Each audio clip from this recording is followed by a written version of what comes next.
Tous bienvenue dans cette vidéo. Aujourd'hui, on va regarder sur WordPress comment on met en place un système de réservation. Donc, comment on va pouvoir faire en sorte que nos clients, ou en tout cas nos futurs clients, puissent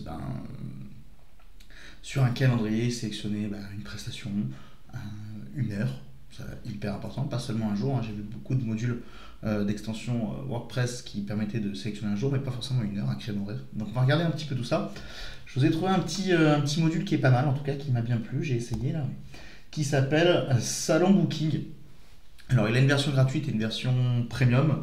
La version gratuite fait déjà pas mal de choses, on va regarder, et on va essayer celle-là notamment. Et on a également la version payante qui a quelques avantages en plus, notamment le système de paiement en ligne. Donc on ne sera pas obligé de passer par un WooCommerce éventuellement, mais pour 80 € par site, ce qui ne me semble pas déraisonnable, vous pouvez avoir un système complet de réservation si vraiment vous voulez faire quelque chose de très complet. Mais la version gratuite nous permet quand même déjà de faire pas mal de choses. On va voir un petit peu tout ça. Alors le plugin très simple, vous le retrouvez sur votre back-office WordPress. Là on est sur le mien actuellement, mais dans extension ajoutée, vous cherchez Salon Booking, vous le trouvez, vous pouvez l'installer et l'activer. Là-dessus je reviens pas, j'ai déjà fait une vidéo sur comment on installe des plugins, donc si vous voulez, n'hésitez pas à la regarder. On arrive directement du coup sur les réglages du salon. Je passe rapidement dessus, l'installation très simple, classique. On arrive directement sur les réglages de notre salon. Donc première chose à faire, notre établissement, on va dire, donc on va voir ça. À la base, ce module a été fait pour des coiffeurs qui voulaient leur site avec leur système de réservation. Donc vous pouvez choisir différentes choses, mettre en place plusieurs prestations. Et du coup, on va voir qu'on peut un peu le tourner un peu à notre façon. On peut voir un petit peu on peut faire un petit peu ce qu'on veut tant qu'on est dans du service là-dessus et qu'on a besoin de créneaux horaires, de disponibilité, on peut le mettre en place. Que ce soit pour un salon, ça marchait très bien, mais ça peut être, je sais pas, vous avez un soin esthétique, un cabinet esthéticienne par exemple, vous pouvez créer manicure, pédicure, etc. Voilà. On peut vraiment le tourner de la façon dont on veut. Même pour un restaurant, ça peut marcher, je pense. Si vous sélectionnez une heure de départ, savoir combien de temps, combien de couverts vous avez, ça fait déjà pas mal de choses. Donc première chose à faire, créer l'établissement. Donc je suis dans les réglages. C'est là où vous allez passer la plupart de votre temps pour paramétrer en tout cas votre système de réservation. Donc ici, je vais mettre mon nom, tiens, hop. L'email, je peux mettre n'importe quel email ici.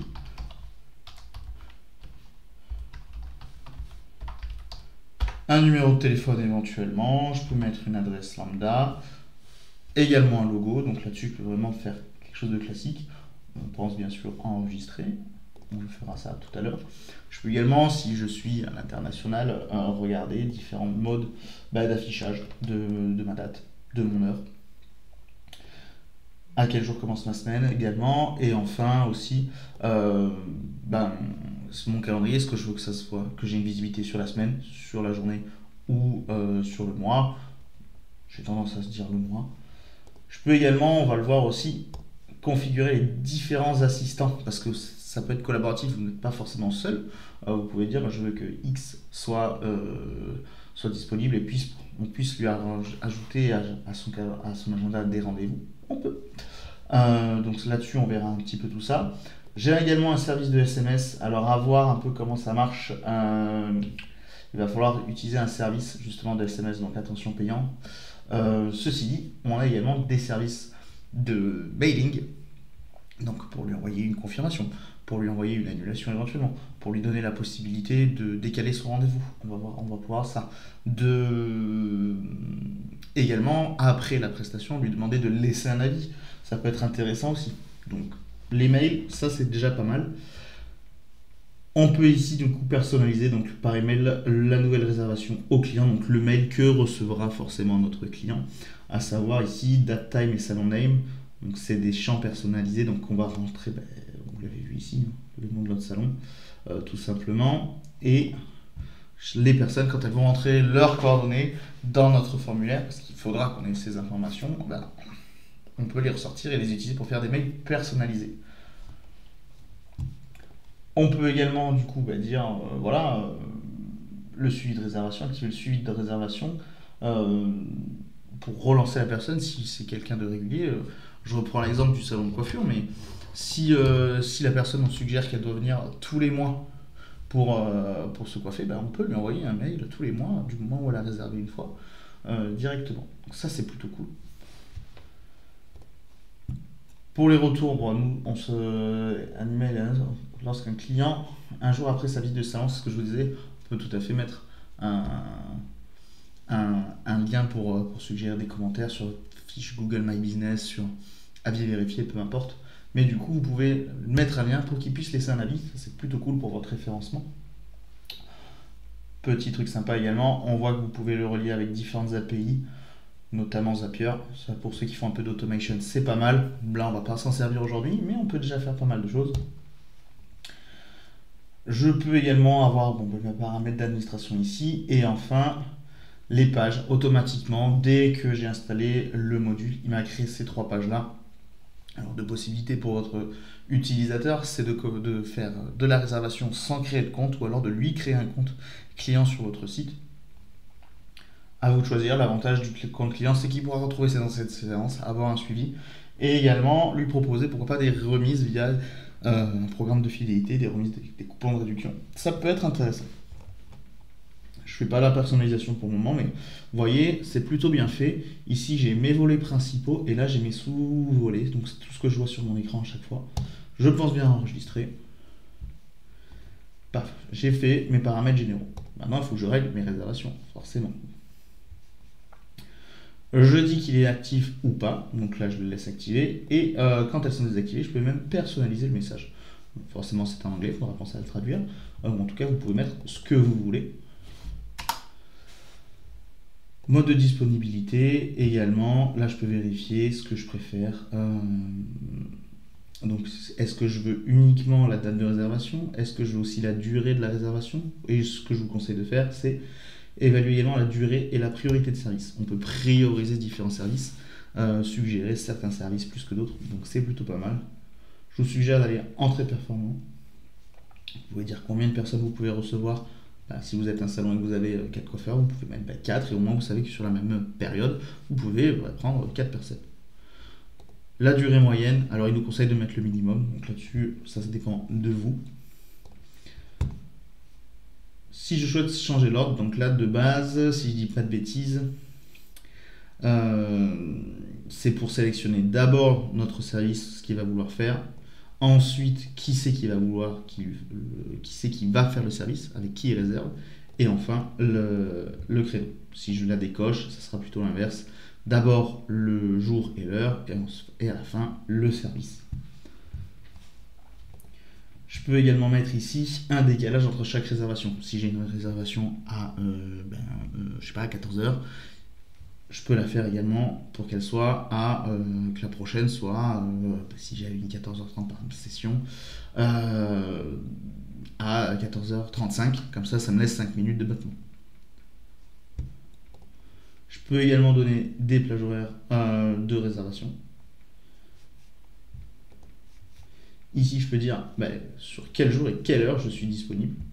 Alors, vous pouvez faire, si vous voulez faire une pause, là par exemple, il n'y en a pas, hop. Mais au moins, je sais que je me définis mon créneau horaire ici, entre 8h et midi, et ensuite entre 13h et 20h. Et de cette manière, ils ne pourront pas sélectionner des heures avant ou après ces périodes. Donc ça, c'est plutôt cool. Je peux également rajouter des règles, si je veux. Exceptionnellement, tel jour, je peux dire le 24 au matin, je suis ouvert, par exemple. Je peux dire quand je suis fermé également, ça c'est pas mal. Créer, ça je vous conseille, confirmation de réservation. Alors, pas forcément, ça dépend si vous voulez avoir un contrôle total sur les réservations. C'est pas inintéressant, c'est que vous devez confirmer, dès que la personne a fait une réservation sur votre site, vous devez vous confirmer depuis le module la réservation. Ça peut être pas mal. Si vous êtes plutôt de manière automatique, décochez cette case et on sera bon. On peut lui dire, vous pouvez annuler ou pas votre séance. Dans ces cas-là, oui. Et combien de temps à l'avance? On peut faire jusqu'à 3 jours à l'avance. Ça vous permet de vous organiser votre planning. Et lui, il mettra automatiquement à jour votre calendrier. Et également, sur le même principe que l'annulation, on peut replanifier. Vous allez nous dire, en fait, j'aimerais que ça soit plus à telle date, mais à telle date, ou à telle heure. Il peut également le faire. exemple un jour à l'avance, pourquoi pas. Et j'ai juste à cocher pour empêcher cette fonctionnalité. Donc là-dessus, rien de bien compliqué. Je peux voir ici le paiement. Alors j'ai paiement et paiement, on va voir la différence. Là, je peux activer les commandes en invité. On n'est pas obligé de s'inscrire et de se connecter sur votre site, d'avoir un compte pour passer la commande. Ce que je vous suggère fortement de laisser cocher. Et à défaut, si vous cochez cette case ici, là, que vous voyez à droite, il faut que je décoche ça aussi, c'est dans tous les cas, tous les utilisateurs feront leur commande en tant qu'invité. Ça dépend si vous voulez effectivement créer des comptes ou pas. Ça dépend de votre prestation, mais sinon j'aurais tendance à le laisser cocher. Au moins vous avez juste nom, prénom, numéro de téléphone. Éventuellement vous pouvez rajouter une adresse. On va voir ça après. Mais vous pouvez. Connexion à Facebook si vous voulez relier votre site internet et votre salon à Facebook. J'ai pas essayé, mais je pense si c'est vraiment bien fait. Si elle est vide, ouais, c'est ça. C'est que depuis Facebook, vous pourrez créer un bouton pour que les personnes puissent réserver depuis la page Facebook. Ce qui est plutôt pas mal. Ici, justement, j'ai mon formulaire. Comme je vous ai dit tout à l'heure, il nous faut certaines coordonnées. Prénom, nom, ça me semble essentiel. Le courrier, le téléphone portable, éventuellement l'adresse, ça peut être pas mal. Je peux en créer d'autres, je peux les supprimer, je peux les modifier. Par exemple ici, type de champ, je peux faire à choisir. Par exemple, si vous avez, je ne sais pas moi, deux salons de coiffure dans la ville, et vous pouvez dire celui qui est rue A et rue B. Et donc ici, choix du salon. Hop. Donc la personne devra choisir la rue A ou la rue B. Je peux également dire ici, vous voyez largeur du champ sur mon formulaire. Est-ce que je peux structurer mes champs? Si je mets demi et deux demi à la suite, il va me faire qu'une seule ligne. Par exemple ici, si je dis pas de bêtises, il fait un demi, lui il fait un demi, donc il va me faire une ligne avec les deux champs, prénom et nom. Pourquoi pas? Ça permet justement de modeler un petit peu, de le faire un peu à votre image. Là, dans mon cas, ici, par exemple, vous voyez, j'ai fait une bêtise, j'ai pas enregistré mon champ. Hop. Il est là, pardon. Hop, je le rajoute et on est bon. Et vous voyez, je peux revenir dessus en modifiant. Et lui, je le veux en entier. Je le mets à jour et on est bon. On va voir qu'il apparaît. Ensuite, système de réduction, activé ou pas si vous voulez mettre en place des services des remises. Vous pouvez limiter le nombre de choix possibles. Alors par exemple, pour leur salon, on a dit je veux une coupe avec éventuellement un shampoing et un soin. Quand je vais pouvoir créer mon produit, on va appeler ici service sur le tunnel de commande, et il pourra dire je peux sélectionner telle ou telle prestation au maximum. Bon, je vous conseille aucune limite, comme ça il peut prendre ce qu'il veut, ça sera que mieux.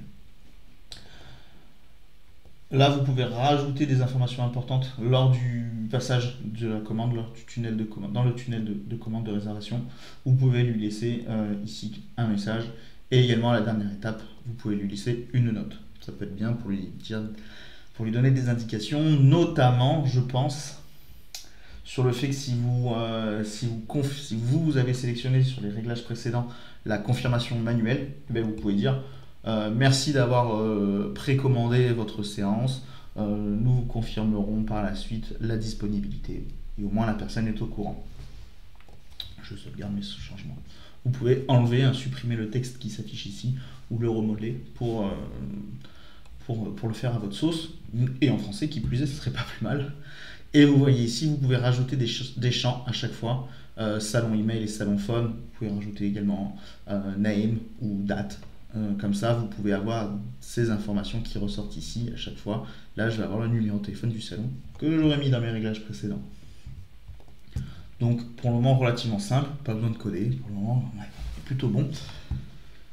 Ici, ça va être notamment sur la version pro, sur le prochain volet de paiement, celui avec la carte bancaire. Vous pouvez déjà paramétrer ici sur le côté droit et mettre en euros, définir vos séparateurs. Je peux cacher les prix éventuellement. Je je vous conseille pas, au moins la personne sait à quoi s'attendre. Et sinon, ce sera dans la version Pro, vous pourrez le relier, si je dis pas de bêtises, normalement, à un PayPal et un Stripe. Donc parfait pour nous faire un système de paiement via votre compte PayPal, donc dématérialisé, ou Stripe avec votre carte bancaire. Normalement, si vous avez déjà un petit peu regardé les vidéos, que ce soit WooCommerce ou autre, Stripe, très utile pour mettre en place un système de paiement en ligne avec carte bancaire. Donc ça, ce sera sur la version Pro, on l'a vu à 80 € si je dis plus de bêtises, voilà, 79. Donc c'est pas tant mal. Je me suis perdu, je suis là. On arrive au style, très important. Là, on peut définir notre mise en page. Alors j'ai vérifié, il est responsive, que ce soit pour le petit, le moyen ou le grand. En tout cas, de mon côté, c'était responsive avec Divi, donc là-dessus, j'avais pas de problème là-dessus. Vous pouvez sélectionner celui qui vous plaît le plus. Moi, j'ai mis grand pour avoir de la place. Et vous pouvez également, pensez bien à cocher cette case ici pour activer les couleurs. Et là, je peux mettre des couleurs que je veux, des couleurs sur mon menu, sur mon tunnel de commande. Donc ça, c'est plutôt bien. Tout se fait sur une seule page. Donc ça, c'est vraiment top. La personne, ça va être assez fluide pour la personne. Alors là, je vous fais quelque chose de très très laid, hein, on est bien d'accord. Mais c'est pour vous montrer plutôt le fait qu'on puisse un petit peu personnaliser, un peu se faire ce qu'on veut à notre sauce. Vous voyez, c'est très moche, mais ça a le mérite d'être personnalisable. Vous pouvez faire comme vous l'entendez, notamment avec votre charte graphique. J'espère bien que vous allez la respecter. Les étapes Ajax, c'est pour que ça soit plus fluide. Là-dessus, on passera rapidement. Vous pouvez désactiver ou pas le CSS et le JS pour la personnalisation. Là-dessus, rien qui nous intéresse tant que ça. Et autre point important, maintenant que j'ai tout paramétré, je peux également le synchroniser avec mon Google Calendar. Et ça, c'est vraiment cool, parce qu'automatiquement, dès que quelqu'un va faire une réservation, ça va se mettre à jour sur mon planning Google.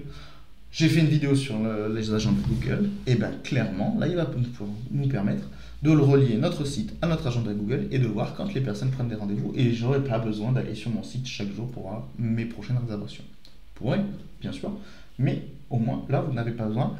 Dès que le matin, dès que vous allez voir sur votre calendrier, sur votre agenda habituel, vous aurez tous vos rendez-vous. Donc là-dessus, il y aura juste à obtenir une autorisation de Google, etc., etc. Je ne vous montre pas.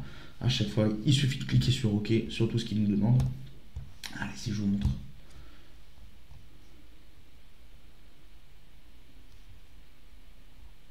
Non, je ne veux pas.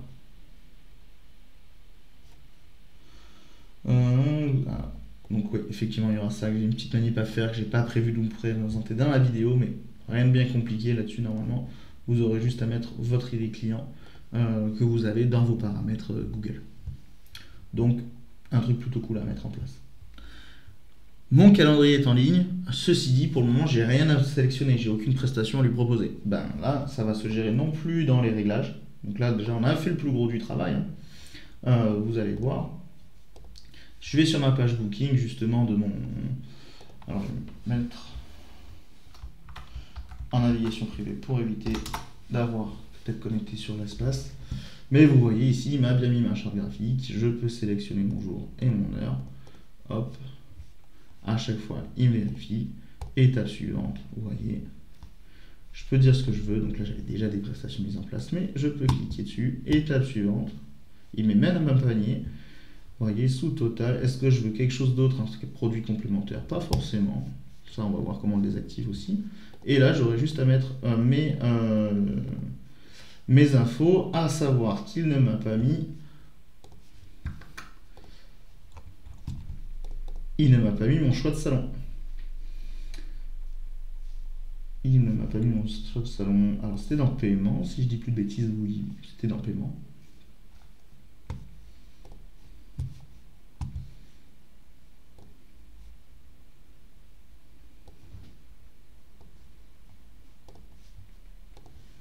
Je l'ai mis en requis, il devrait être bon, update, ici. Vous voyez, toujours vérifier. Je prends mon heure, on est bon. Je coche ce que je veux.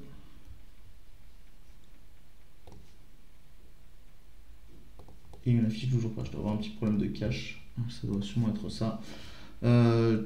Profil d'utilisateur requis, masqué au paiement. Non, mais pour le moment il est plutôt bon, mon paramétrage. Update file, arriver, choisir. Ouais, c'est bon. Largeur, c'est bon. Ouais, ça doit être un problème de cache. Donc il faudra penser à vider mes caches, mais là-dessus, normalement, vous pourrez faire comme vous voulez. Voilà pour les réglages. Je vois que ça fait déjà un petit moment que je tourne, donc je vous fais une prochaine vidéo justement pour voir les services, les assistants, les catégories de services également, et du coup comment on pourra tout mettre en place. À bientôt.